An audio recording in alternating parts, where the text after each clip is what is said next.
Tema 36. Gramática de la lengua española. Los verbos expresan acciones, hados o procesos. Son una de las clases de palabras más importantes porque funcionan como núcleo del predicado. Por ejemplo, en la oración el agente redacta el informe, el verbo es redacta. Ese verbo nos indica qué acción realiza el sujeto. Los verbos pueden variar según la persona, el número, el tiempo, el modo, el aspecto y la voz.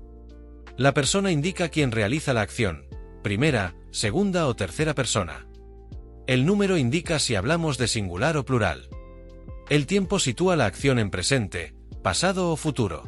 El modo muestra cómo se presenta la acción, como un hecho real, una posibilidad o una orden. Y la voz indica si el sujeto realiza la acción o la recibe.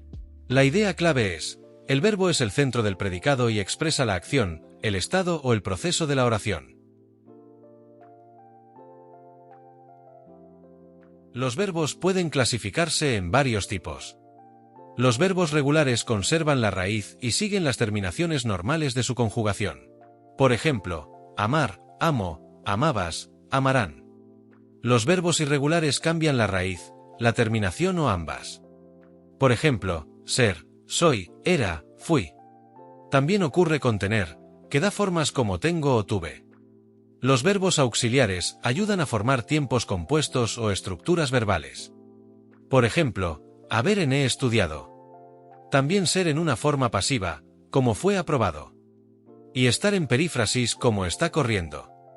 Los verbos defectivos no se conjugan en todas las personas o formas. Por ejemplo, nevar se usa normalmente en tercera persona, nieva. Y los verbos pronominales se conjugan con un pronombre. Por ejemplo, arrepentirse o quejarse. La idea clave es, los verbos pueden ser regulares, irregulares, auxiliares, defectivos o pronominales según su comportamiento gramatical. El modo verbal indica la actitud del hablante ante la acción. Hay tres modos principales, indicativo, subjuntivo e imperativo. El indicativo expresa hechos reales, objetivos o presentados como seguros. Por ejemplo, yo estudio todos los días. También, mañana viajaré a Madrid. El subjuntivo expresa deseos, dudas, posibilidades, hipótesis o acciones no confirmadas. Por ejemplo, espero que llegues a tiempo. O, si pudiera, lo haría. El imperativo expresa órdenes, consejos, instrucciones o ruegos. Por ejemplo, come tu comida. O en negativo, no comas tan rápido. Un error frecuente es usar indicativo cuando corresponde subjuntivo. Lo correcto es decir, espero que vengas. No, espero que vienes. La idea clave es, indicativo para hechos, subjuntivo para duda o posibilidad, e imperativo para órdenes o instrucciones. En español, los verbos se agrupan en tres conjugaciones según la terminación del infinitivo. La primera conjugación incluye los verbos terminados en ar. Por ejemplo, amar, cantar, estudiar. La segunda conjugación incluye los verbos terminados en er. Por ejemplo, comer, beber, leer. La tercera conjugación incluye los verbos terminados en ir.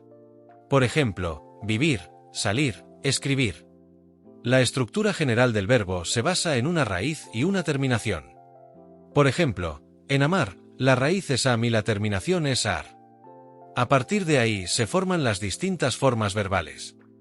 En presente podemos decir, amo, como, vivo. En futuro, amaré, comeré, viviré. Y en tiempos compuestos usamos el verbo haber más el participio, he amado, he comido, he vivido. También hay formas no personales del verbo. El infinitivo, cantar. El gerundio, cantando. Y el participio, cantado.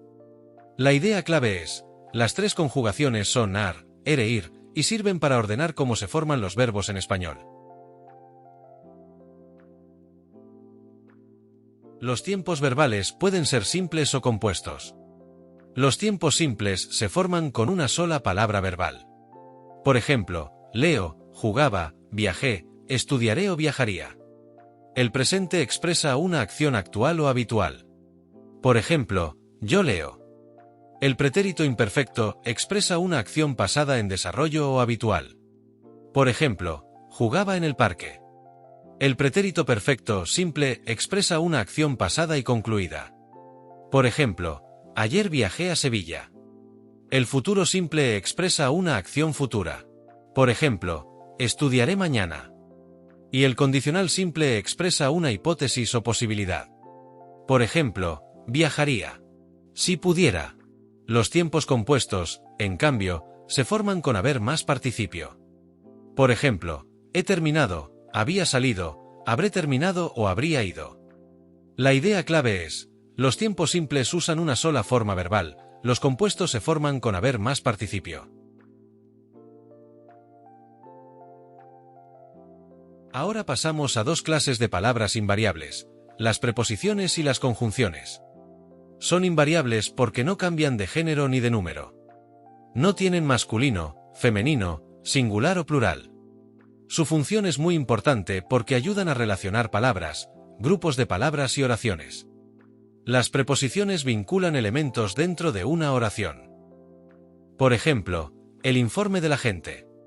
La preposición de relaciona informe con agente. También podemos decir, actuó con profesionalidad. Aquí, con introduce una idea de modo. Las conjunciones, en cambio, conectan elementos equivalentes o unen una oración principal con otra dependiente. Por ejemplo, Juan y María estudian. La conjunción y une dos elementos equivalentes. En cambio, en no salió porque llovía, la conjunción porque introduce una causa.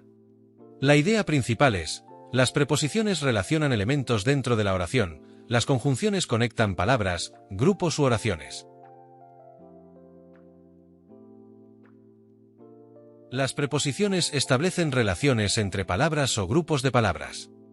Pueden expresar lugar, tiempo, causa, finalidad, medio, posesión, compañía o modo. Por ejemplo, para indicar lugar, usamos expresiones como en, sobre, bajo, detrás de o junto a. Ejemplo, el detenido está bajo custodia. Para indicar tiempo, encontramos expresiones como antes de, después de, durante, desde o hasta. Ejemplo, llegué después del amanecer. Para expresar causa o finalidad, usamos preposiciones como por o para. Ejemplo, estudio para aprobar el examen. Para indicar medio o instrumento, usamos formas como con, mediante o por medio de. Ejemplo, escribió el atestado con una pluma. La preposición de puede expresar posesión. Por ejemplo, la placa del agente estaba visible. Y la preposición con también puede expresar compañía o modo. Por ejemplo, actuó con profesionalidad. La lista tradicional de preposiciones incluye a, ante, bajo, cabe, con, contra, de, desde, en, entre, hacia, hasta, para, por, según, sin, sobre y tras. La idea principal es, las preposiciones son palabras invariables que establecen relaciones dentro de la oración. Las conjunciones sirven para unir palabras, grupos de palabras u oraciones.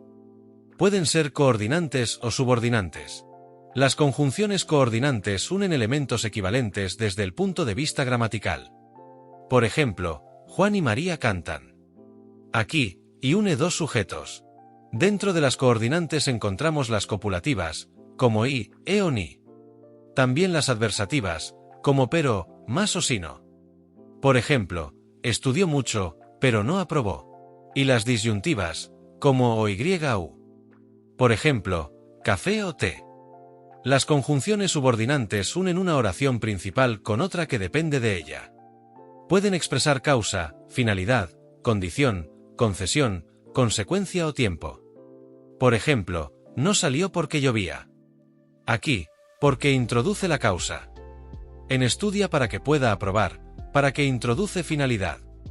En si no estudias, no aprobarás, si introduce una condición. Un error frecuente es confundir sino con sino. Sino, junto, es una conjunción adversativa. Por ejemplo, no es blanco, sino negro. Sino, separado, equivale a una condición más una negación. Por ejemplo, Si no estudias, no aprobarás. La idea principal es, las conjunciones coordinan elementos equivalentes o subordinan una oración a otra. Con esto cerramos esta parte del tema 36. Hemos trabajado el verbo como núcleo del predicado, su clasificación, los tres modos verbales, las tres conjugaciones y la diferencia entre tiempos simples y compuestos. También hemos visto dos clases de palabras invariables, preposiciones y conjunciones. Las preposiciones relacionan elementos dentro de una oración. Las conjunciones unen palabras, grupos u oraciones, ya sea en coordinación o en subordinación. La idea general es clara: el verbo organiza la acción de la oración, mientras que preposiciones y conjunciones ayudan a conectar las ideas y dar coherencia al mensaje.